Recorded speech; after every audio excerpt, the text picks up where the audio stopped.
안녕하세요.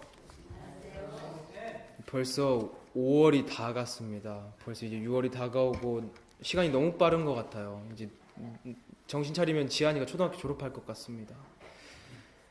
날씨는 벌써 여름을 느끼게 하고 저희 학생반은 지금 여름만 기다리고 있습니다. 애들이 주말마다 놀러 가겠다고 여름만 기다리고 있습니다. 시간 빨리 가는 게 좋은 게 아닌데 아이들이 지나가고 있습니다. 저는 이번 대학원 1학기 다니면서 3, 4, 5월달이 너무 행복했어요. 저희 이제 기숙사에서 예배를 자율화로 하면서 말씀 묵상을 아침마다 대학원생끼리 할 수 있게 되었거든요. 그래서 말씀 묵상을 하게 되는데 그때 이제 요한복음을 같이 나누면서 전도사로서의 고민, 그리고 한 학생으로서 어떤 그냥 예수님의 어떤 아들, 딸로서의 고민을 신학생끼리 나누면서 같은 업을 하는 사람들끼리 또 나누니까 또 고민들이 비슷비슷하게 되더라고요. 그러면서 신학생끼리 나는 죄인이야 그렇게 하는데 그게 너무 감동이었어요.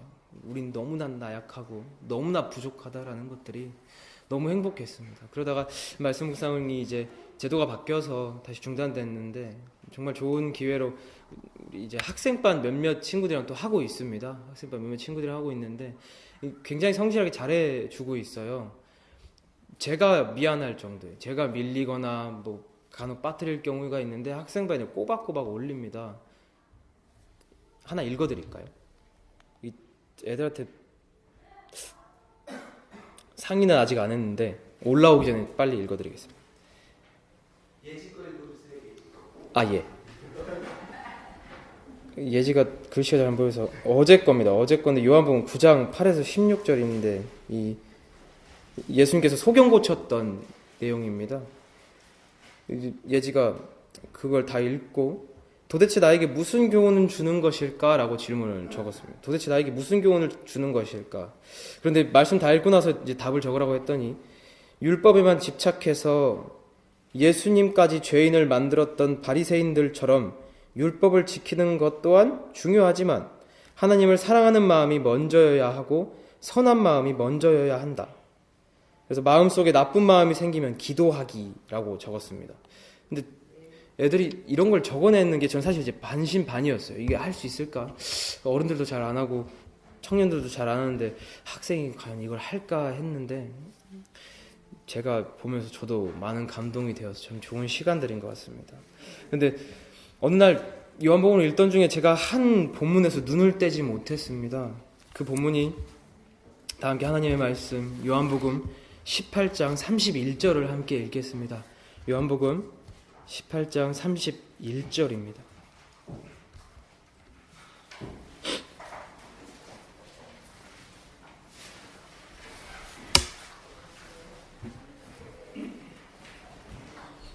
네. 빌라도가 가로되 너희가 저를 데려다가 너희 법대로 재판하라. 유대인들이 가로되 우리에게는 사람을 죽이는 권한이 없나이다 하니. 빌라도가 가로되 너희가 저를 데려다가 너희 법대로 재판하라. 유대인들이 가로되 우리에게는 사람을 죽이는 권이 없나이다 하니. 새벽이었습니다. 빌라도는 자고 있었어요. 자고 있는데 주변이 너무 소란스럽고 하니 헐레부터 뛰어들어옵니다. 일어나세요. 지금 유대인들 지도자들이 재판 하나를 들고 오는데 죄인 하나를 들고 옵니다. 재판하셔야 될 것 같습니다. 평소보다 1시간 일찍 깨웠습니다. 그래서 빌라도는 잠이 일찍 깼기 때문에 기분이 굉장히 나빴습니다. 분명한 업무 시간이 있는데도 일찍 깨우는 것에 대해서 기분이 나빴어요. 그래서 얼른 재판을 끝내고 다시 들어와서 쉬겠다는 마음을 먹었습니다. 그렇게 빌라도가 이제 걸어 나갔는데 자신이 상상하던 죄수가 아니에요. 빌라도는 재판을 하면서 온갖 죄수를 만났기 때문에 그런 어떤 일률적인 죄인의 모습들이 있잖아요. 그런데 예수님을 만나는 순간 빌라도는 평범한 죄수의 얼굴을 보지 못했어요. 마음이 선하고 얼굴에 인자함이 가득하면서 예수님을 본 적은 없지만 이런 분일 것 같다라는 느낌의 어떤 인상을 받습니다. 그래서 빌라도 마음에 이 사람은 죄인이 아니지 않을까라는 마음이 생기기 시작했습니다. 그래서 다시 한번 물었던 겁니다. 너희들이 그렇게 나쁜 사람이고 너희들이 그렇게 나쁘다라고 생각했던 사람이면 너희 유대인 법으로 가서 재판해. 왜 여기까지 왔니? 너희들 법대로 재판해. 거기에 대한 대답이 제사장들과 관원들은 이미 재판이 끝났습니다. 우리에게는 사람을 죽이는 권이 없나이다. 네, 이들의 마음은 이미 재판이 끝난 상태입니다. 재판은 허울이에요. 이미 예수님을 죽일 마음으로 데려간 것이죠. 이미 마음의 재판에서는 피고고 원고고 다 없습니다. 재판관도 중요하지 않고 사형은 이미 집행이 되어 있는 상태예요. 이 사람들의 마음속에서는. 그 상태에서 예수님을 끌고 가서 빌라도 앞에서 선고만 내려달라라고 얘기하고 있는 겁니다. 이것을 읽는데 마음이 너무 죄스러웠습니다. 한 사람을 미워해서 한 사람에 대한 미움이 극에 달했을 때 어떤 결과를 초래하는 것이다라는 생각이 들었을 때 저도 수많은 사람들을 미워했었고 지금도 미워하는 것을 봤을 때 쉽게 용서하지 못하는 제 자신을 보면서 사람은 이런 것에서 안전할 수 없다라는 것을 한 번 더 느끼는 순간들이었던 것 같습니다. 재판관들은 왜 이런 재판을 미리 내렸을까요? 오늘은 미움의 씨앗이라는 제목으로 하나님의 말씀을 함께 살펴보기 원합니다. 유대인들이 미움의 씨앗을 파종하기 시작한 것은 베데스다 연못이었습니다. 요한복음 5장 17절 18절입니다. 요한복음 5장 17절에서 18절 다 함께 읽겠습니다. 요한복음 5장 17절에서 18절입니다.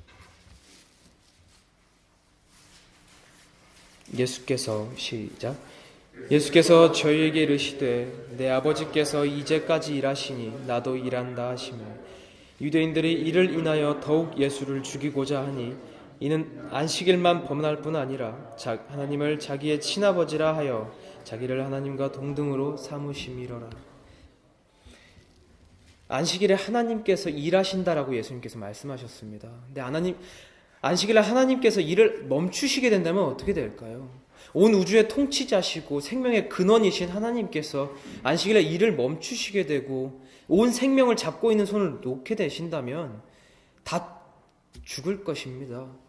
하나님께서 해를 정확한 시간에 띄우시고 달을 지우시고 다시 띄우시고 모든 것을 하나님께서 관장하고 계신데 안식일날 하나님께서 일을 하시기 때문에 우린 지금 이 안식일날 쉴 수 있는 것입니다. 우리가 예배드릴 수 있는 것입니다. 그렇기 때문에 예수님께서는 내 아버지 일하시고 계시지 않느냐, 그렇기 때문에 아들된 나도 안식일날 사람 고치면서 나도 일한다라고 근거를 대셨던 것입니다. 그런데 유대인들은 그것이 보이지 않았습니다. 하나님을 자신의 아버지라 부르는 한 인간을 바라보면서 신성모독이라 일컬으며 자신들의 선입감만 주장하면서 예수님을 보기 원하지 않았습니다.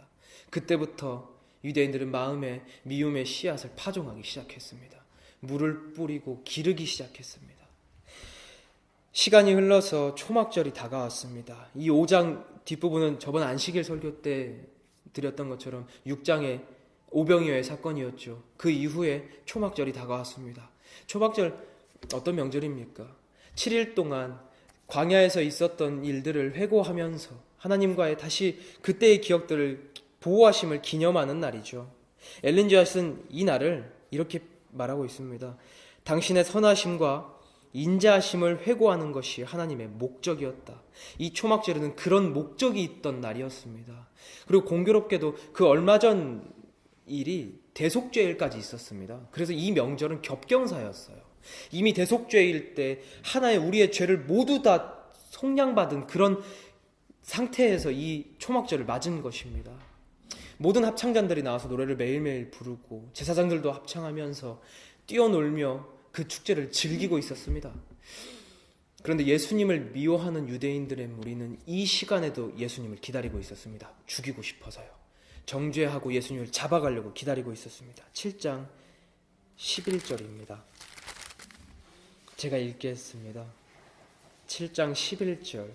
명절 중에 유대인들이 예수를 찾으면서 그가 어디 있느냐 하고, 명절 중인데도, 명절 중입니다. 명절 중간에 한창 지나가고 있음에도 그 사람들은 마음의 평화가 없습니다. 예수님만 바라보고 있습니다. 이 초막절 때 예수님께서는 몰래 올라오셨죠. 그 사람들에게 동화되고 소란 피우는 걸 예수님께서는 피하시기 위해서 몰래 올라오셨습니다. 그 틈을 유대인들은 계속 찾고 있었습니다. 예수님을 정죄해야 하고 자기들이 미운 그 사람을 찾아내려는 마음이죠. 그리고 더해서 많은 무리들이 이제 예수님을 믿기 시작했습니다. 31절, 32절입니다. 무리 중에 많은 사람이 예수를 믿고 말하되 그리스도께서 오실지라도 그 행하실 표적이 이 사람의 행한 것보다 더 많으랴 하니, 예수님이 그리스도신데 예수님을 이제 보면서 어렴풋하게 사람들은 느끼고 있습니다. 이분이 베푸시는 기적은 정말 우리가 바라던 그 그리스도가 오신다고 한들 이분보다 많을까라고 과장해서까지 이해하고 있습니다. 그렇게 수군거리는 것을 바리새인들이 들었습니다. 예수께 대하여 무리의 수군거리는 것이 바리새인들에게 들린지라 대제사장들과 바리새인들이 그를 잡으려고 하속들을 보내니, 바리새인들이 주변에서 예수님을 칭찬하는 것을 들었습니다. 율법을 어기면서 남을 고쳤어요. 바리새인들은 율법을 어기는 걸 절대 용납 못하는데 저 사람은 율법을 어기면서까지 안식일날에 일을 했습니다. 이가 갈리죠. 이렇게 한 번 남을 미워하면 계속해서 미워하는 걸 찾는 것 같아요. 제가 이제 기숙사 살면 룸메이트가 한 방에 2명씩 씁니다. 2명씩 쓰는데 이제 2명씩 쓰면 그 친구랑 마음이 맞으면 천국이에요. 2명이기 때문에 3명이면 뭐 서로 이렇게 마음 맞는 친구들이 많을 확률이 있는데 2명이면 맞거나 안 맞거나입니다. 가치관이 맞거나 안 맞거나. 근데 이 친구는 저랑 가치관이 정말 맞습니다. 너무 좋아요. 행복합니다. 그런데 트름을 해요. 밥 먹고 나고 트름을 그냥 꺽꺽 이렇게 대놓고 이렇게 막 합니다. 처음 만나서 같이 살 때는 좀 깜짝 놀랐어요. 트름을 너무 자신 있게 합니다. 그래서 이걸 어떻게 얘기를 해야 할까? 어떻게 해야 좋게 이렇게 좀 매너 있게 이거 매너다 이거 안 했으면 좋겠다라고 얘기를 할까? 가만히 공부하다가 뒤에서 꼭 그럽니다. 참 그러다 이제 한번 말을 했습니다. 다른 사람한테까지 하는 건 나한테까지 하는 건 좋은데 다른 사람한테는 안 그러지 너 이러니까 다른 사람한테도 이제까지 해왔다는 거예요. 그러면은 한 번도 이런 말을 들은 적이 없냐? 트름을 하지 말란 말을 들은 적이 없답니다. 그래서 그러면 좋아 해. 그래서 그 친구랑 이제 계속 그렇게 잘 지냈습니다. 그런데 그 친구랑 이제 저랑 대학원 원우회, 제가 회장이고 그 친구가 총무인데 같이 일을 하던 도중에 이제는 안 맞기 시작했어요. 저는 일을 하는 스타일이 좀 빨리빨리 끝내고 쉬자라는 스타일이고 그 친구는 원우회보다는 공부가 더 먼저인 친구예요. 그래서 자기 공부가 끝나고 원우회 일을 해야 한다라는 주의예요. 맞는 말이거든요. 학생이 공부가 우선이잖아요. 그런데 또 제 템포에서는 그게 게을러 보이는 거죠. 그래서 점점 지금쯤이면 일을 해야 하는데 안 합니다. 그러다가 이제 그걸 느끼기 시작할 때부터는 트름하는 게 미워지더라고요. 일도 안 하면서 왜 저렇게 매너 없이 그렇습니다. 이미 다 용납되고 이미 다 괜찮다라고 생각했던 것도 한 번 미움의 싹이 트니까 일종의 렌즈가 하나 끼어지더라고요. 미운 행동으로 보입니다. 그러다가 다시 이제 잘 풀고 다 잘 지내고 있습니다. 그런데 지금 이 바리새인들은 그런 기회조차 없습니다. 이미 치우쳐져 있는 상태예요. 자기들의 하속을 잡아오려고 보냈습니다. 가서 그 예수란 작자 잡아와. 그래서 보냈습니다. 그런데 예수님 사이에서 이제 무리 중에서 말씀들이 시작되고 있었습니다. 44절에 예수님께서 말씀하시고 있는 도중인데 그 중에는 그를 잡고자 하는 자들도 있었으나 손을 대는 자가 없더라. 하속들이 대제사장들과 바리새인들에게로 오니 저희가 묻되 어찌하여 잡아오지 아니하였느냐라고 물었습니다. 잡아오라고 명령했는데 잡아오지 않았습니다. 그래서 하는 말이 46절에 하속들이 대답하되 그 사람이 말하는 것처럼 말한 사람은 이때까지 없었나이다. 그들은 처음에 예수님을 잡으려는 목적으로 앞에 나아갔습니다. 그런데 예수님의 말씀을 듣는데 이제까지 이런 깊이 있는 말씀을 들어본 적이 없어요. 예수님의 신성을 이들은 그 앞에서 느낀 겁니다. 바리새인과 제사장들은 차마 그 마음을 억누르면서까지 안 들었던 그 말씀들을 하속들은 그 장소에서 본 거예요. 그러면서 그들의 마음은 녹았고 자신들의 본연의 임무를 망각했습니다. 그리고 예수님의 말씀을 주의 깊게 들으면서 너무나 기뻐하고 마음에 잘 받아들였습니다. 그랬기 때문에 예수님을 잡아올 생각을 못했습니다. 그리고 나서 돌아와서 그렇게까지 말씀하신 분은 없었어요. 바리새인들이 화가 났습니다. 제사장들이 자기들이 보냈던 부하까지 미혹당하는 것을 보면서 화가 났습니다. 이제 직접 나서야겠다는 생각을 합니다. 이렇게 보면 예수님을 정죄하고 싶어서 안달나 있는 것처럼 보여요. 정말 예수님을 미워하는 게 극에 달해 있는 것처럼 보여요. 정말 마음에서 미움과 악이 공존하고 있는 것이 보입니다. 마음에 밉습니다, 이 사람들이. 이해할 수 있을 것 같아요. 마음에 미운 게 계속 자라기 때문에 바리새인들은, 제사장들은 그 상태에서 최고의 권력자 아니었습니까? 유대인들에서는 그 상태인데 예수라는 작자가 갑자기 나타나서 말도 잘합니다.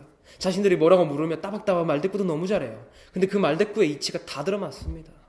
심지어는 자기들보다 성경을 더 깊이 아는 것 같아요.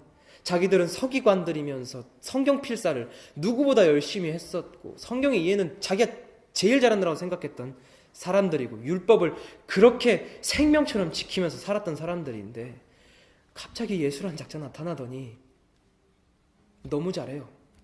그러면서 기적까지 들려옵니다. 사람까지 고쳐요. 미칠 노릇이죠. 자기들의 입지가 점점 좁아지고 있어요. 바리새인들이 정말 괴로웠을 겁니다. 우리도 주변에서 이런 경우들이 있는 것 같아요.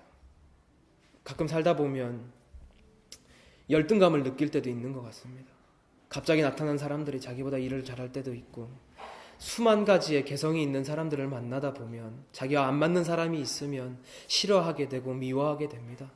그렇게 그것이 발전되다 보면 그 미워하는 것이 극에 달해서 싸움으로 번지기까지 하는 것이죠.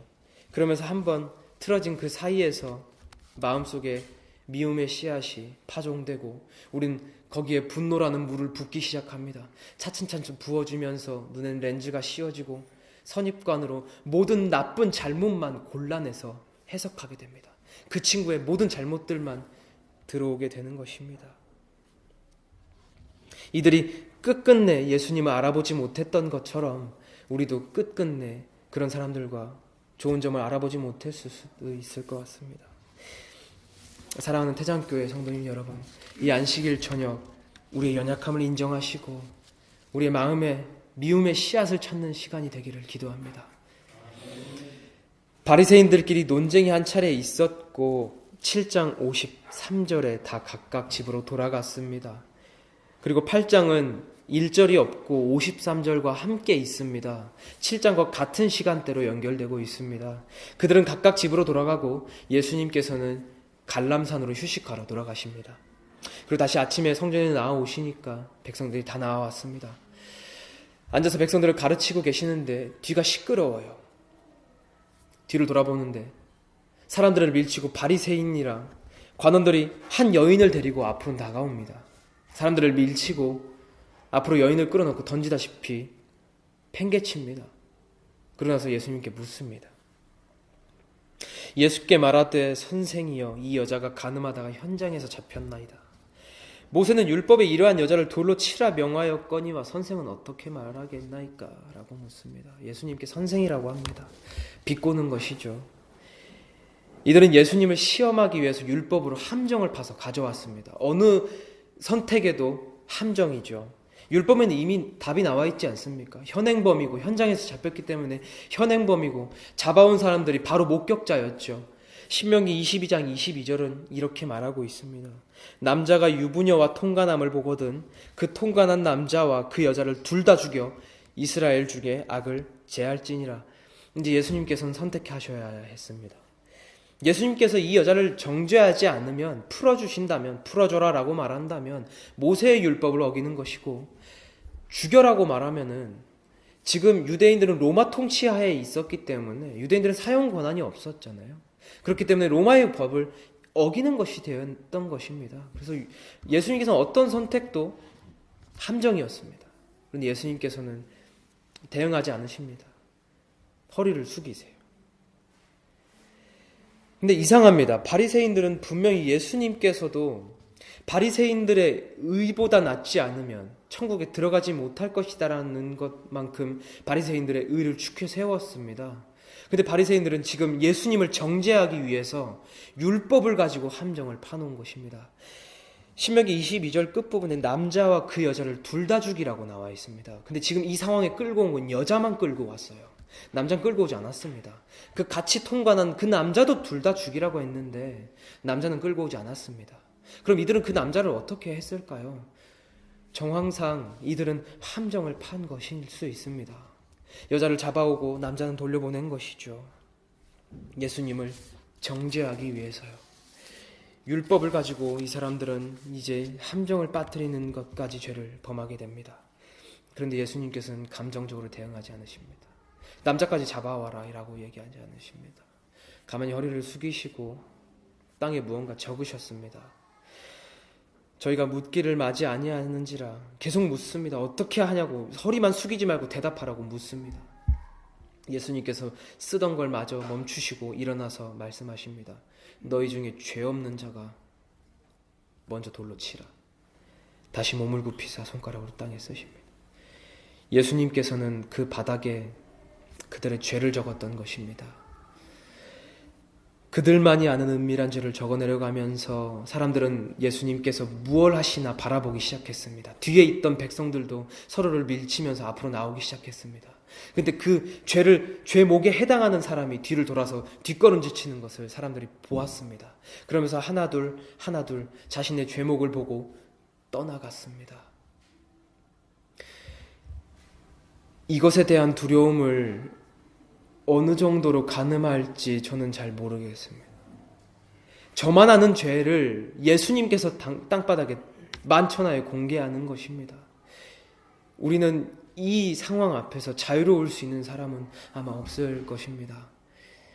제가 고등학교 후배가 천명선교사를 갔다 오고 나서 경험담을 들려줬는데, 이 친구가 천명선교사에서 5살짜리 여자아이가 귀신에 들린 경험을 얘기해 줬어요. 근데 그 5살짜리 여자아이를 장정 3명이서 붙들어도 힘이 너무 세다는 거예요.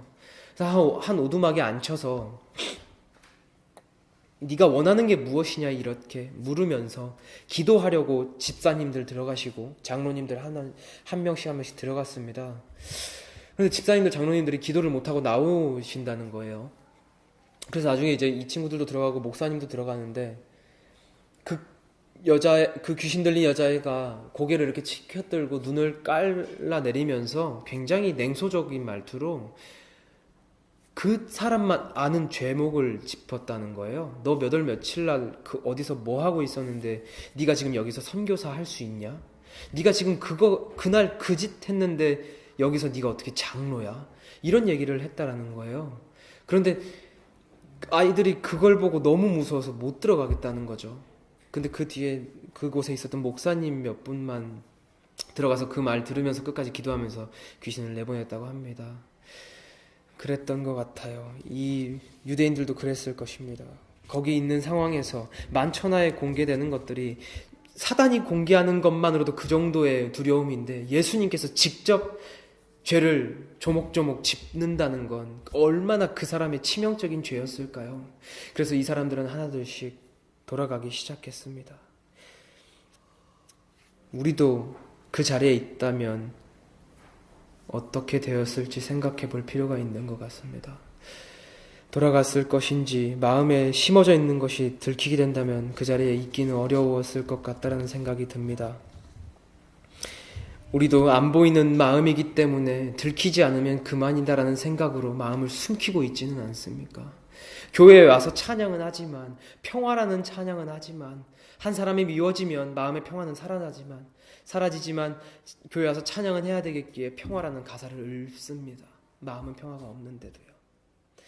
그렇게 우리도 하나같이 마음속에 천천히 씨앗을 키우고 있는지는 아닐지 잘 모르겠습니다. 그래서 이 바리새인들은 그 싹이 자라서 그 싹이 점점 커지자 그걸 이기지 못하고 예수님을 십자가에 못 매달게 된 것입니다. 요한복음 18장 31절 우리에게는 사람을 죽이는 권한이 없나이다 하니 참으로 잔인한 말인 것 같습니다.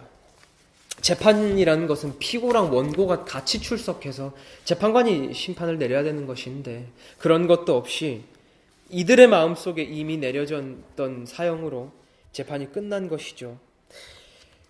우리도 이런 것이 해결되지 않으면 미움에서는 벗어날 수 없는 것 같습니다. 우리의 씨앗이 자라기 전에 우리가 누군가를 미워하는 그 씨앗이 심겨지는 것이 우리에게 감지되는 순간 우린 예수님께 나아가야 되는 것 같습니다. 우리에게 씨앗이 심겨진 상태에서 우리는 답을 정한 상태에서 예수님께 나아가지 않습니까? 우리는 이 사람이 밉습니다라고 기도하러 나갑니다. 우리는 이걸 바꿀 생각이 없어요.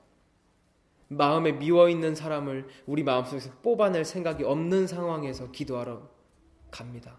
그런데 이것이 되지 않는다면 우리 마음속에 그 악이 얼마나 커질지 잘 모를 것 같습니다. 그렇게 장소에 있던 사람들이 하나 둘씩 집으로 돌아가고 여인과 예수님만이 남았습니다. 예수님이 그 여인에게 물으십니다. 너를 고소하던 자들, 너를 정죄하던 자들이 어디 갔느냐? 여인이 고개를 들고 주변을 보고 나서 주여 없나이다 라고 대답합니다. 그리고 나서 예수님께서 말씀하십니다. 나도 너를 정죄하지 아니하노니 다시는 가서 죄를 범치 말라 하시니라. 그 여인의 마음에 알 수 없는 희망이 감돌았습니다. 마음에 무언가 알 수 없는 용서의 기쁨이 차기 시작했습니다. 그러면서 그 여인의 마음은 녹았고 그 자리에서 흐느껴 울면서 예수님께 죄를 고백했습니다.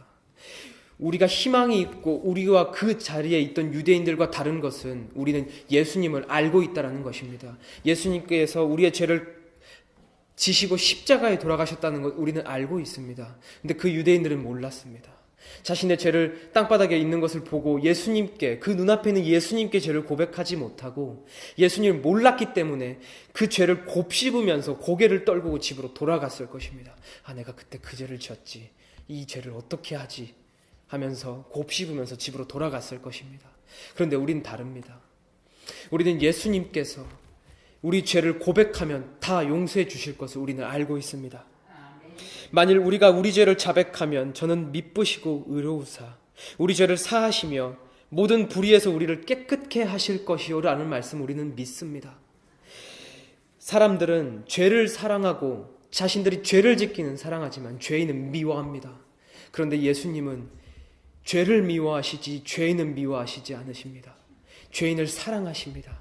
죄인이 다가오면 예수님은 죄인을 사랑하십니다. 우리는 그분에게 배워야 할 것입니다. 비판은 더디하며 그 비판하는 사람들을 사랑하고 그 정죄하는 것을 멀리하면서 우리 마음에 심어지는 그 씨앗을 경계해야 할 것입니다. 우린 한순간도 악에서 자유롭지 못한 것 같습니다. 그 자유롭지 못함을 아버지 하나님께 인정하시고 다시 한번 이 안식일에 예수님께 나아가는 그 안식일이 되시기를 예수님의 이름으로 기도합니다. 말씀 마치겠습니다. 다 함께 99장 찬양하시겠습니다. 99장입니다.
사소서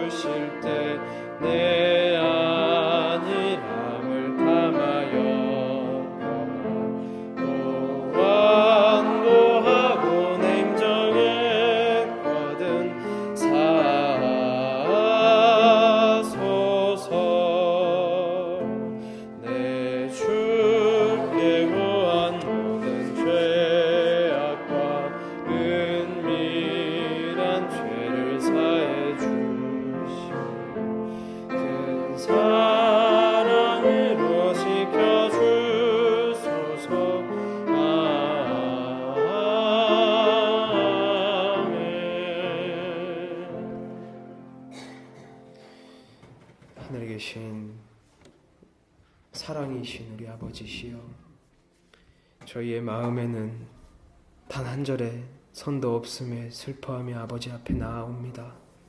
아버지, 저희를 용서해 주시옵고 저희가 알고 지은 죄, 모르고 지은 죄, 아버지께서 사하신다는 것을 우리가 다시 한번 믿는 이 안식일이 될 수 있도록 도와주시옵소서.